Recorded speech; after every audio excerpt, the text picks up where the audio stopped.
Unlock instant shopping satisfaction and effortless budgeting with Afterpay, the buy now, pay later service now available for UK residents. So, how do you get started using Afterpay in the UK? It's surprisingly straightforward. First things first, you'll need to be a UK resident, be at least 18 years old, and have a valid UK debit or credit card. When you're shopping online, look for the Afterpay option at checkout. If a retailer offers it, simply select Afterpay as your payment method. For in-store purchases, it's just as easy. You'll need to download the Afterpay app and generate a virtual card for your purchase. Then, simply tap to pay with your phone at the till.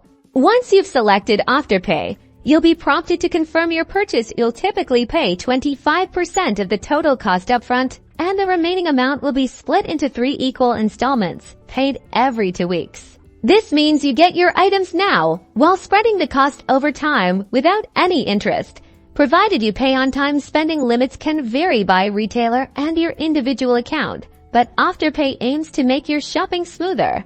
Afterpay is designed for convenience and helping you manage your budget effectively. So, next time you see the Afterpay option, whether online or in store, you'll know exactly how to use it to your advantage.